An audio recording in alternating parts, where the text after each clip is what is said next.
أعوذ بالله من الشيطان الرجيم بسم الله الرحمن الرحيم اليوم أحل لكم الطيبات وطعام الذين أوتوا الكتاب حل لكم وطعامكم حل لهم والمحسنات من المؤمنات والمحسنات من الذين أوتوا الكتاب من قبلكم إذا آتيتموهن أجورهن محسنين غیر مصافحین ولا متخذی اخدان ومن یکفر بالایمان فقد حبط عمله وهو فی الآخرۃ من الخاسرین۔ ابھی آپ کے سامنے آیت نمبر 5 سورہ المائدہ پارہ لا یحب اللہ کی تلاوت کی گئی۔ اب ہم اس کا ترجمہ دیکھیں گے۔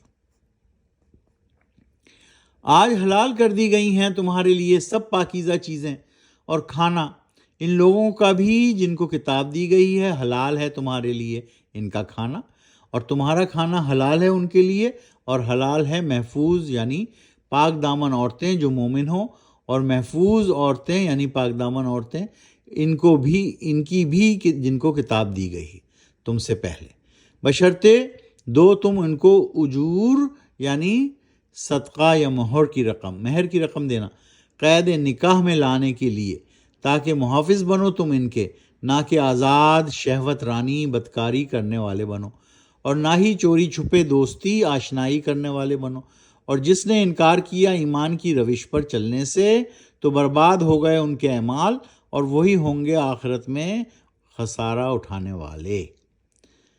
تو اس طرح اللہ سبحانہ و تعالیٰ نے پھر اپنے احکامات میں یہ آج بہت ہی اچھی طرح سے سورہ المائدہ میں کھلم کھلا بیان کر دیا کہ تمہارے لیے سب پاکیزہ چیزیں حلال ہیں، اور تمہارا کھانا اہل کتاب کے ساتھ حلال قرار دے دیا گیا، تمہارا کھانا ان کے لیے اور ان کا کھانا تمہارے لیے، اور پھر پاک دامن عورتیں جو مومن ہوں محفوظ ہوں ان کی بھی جن کو کتاب دی گئی ہوں، تو کتاب والی عورتوں کے ساتھ شرعاً نکاح جائز ہے، بشرطے تم دو ان کو صدقہ مہر نکاح میں لانے سے پہلے۔ اور یہاں اللہ تعالیٰ نے سخت وعید کر دی کہ نہ آزاد شہوت کاری کرو، بدکاری کرو، نہ چوری چھپے دوستی یا آشنائی کرو، جس نے انکار کیا ایمان کی روش سے تو برباد ہو گئے ان کے اعمال، اور وہی ہیں آخرت میں اٹھانے والے خسارہ۔ آج ہم کریں گے 5 اور 6، 5 اور 6۔ اب ہم 6 کو پڑھتے ہیں، اس کی تلاوت کرتے ہیں۔ یا ایھا الذین آمنوا اذا قمتم الی الصلاۃ فاغسلوا وجوہکم وایدیکم الی المرافق وامسحوا برؤوسکم وارجلکم الی الکعبین وإن كنتم جنبا فاطہروا وإن كنتم مرضى أو على سفر أو جاء أحد منكم من الغائط أو لامستم النساء فلم تجدوا ماء فتيمموا صعيدا طيبا فامسحوا بوجوهكم وأيديكم منه وما يريد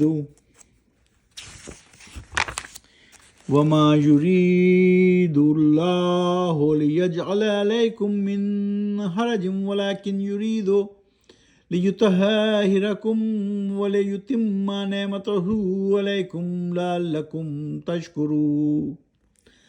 تو یہ آیت بھی تھوڑی لمبی تھی، ہم نے ابھی آیت نمبر 6 پڑھی ہے، اور اب اس کا ترجمہ دیکھتے ہیں۔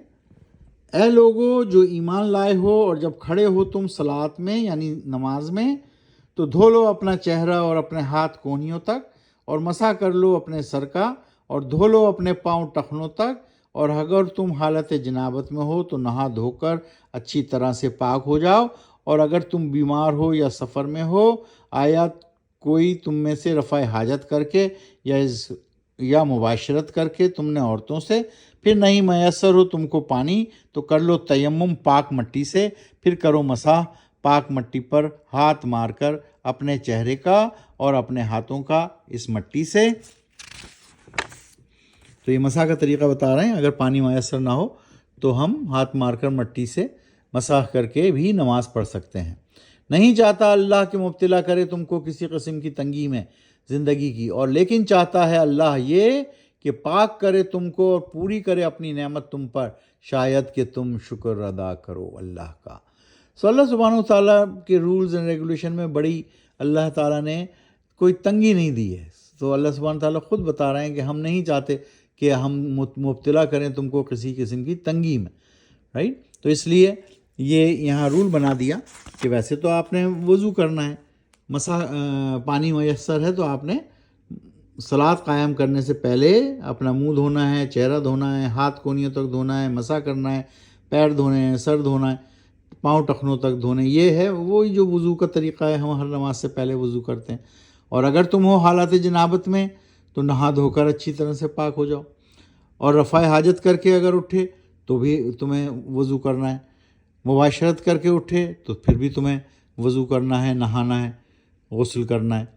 غسل میں بھی اس کے سنت ہیں باقاعدہ. ہم لوگ اس کو پڑھیں گے جب ہم تفسیر کریں گے کہ کون سے فرائض ہیں غسل کے اور کون سے وضو کے، کس طرح وضو ہونا چاہیے، کس طرح غسل ہونا چاہیے، رائٹ.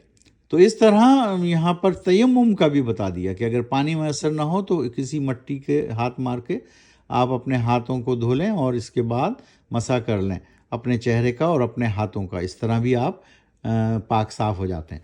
تو اللہ سبحانہ وتعالیٰ نے یہاں پر سارے طریقے بتا دیے، اور پھر حضور اکرم صلی اللہ علیہ وسلم نے اپنی سنت سے یہ سب کچھ ثابت بھی کیا اور کر کے بھی دکھایا. اور پھر ہم جب اس کی تفسیر پڑھیں گے تو اور ہمیں زیادہ سمجھ میں آئے گا. وَمَا لَنَا إِلَّا الْبَلَاغُ. صدق اللہ العظیم.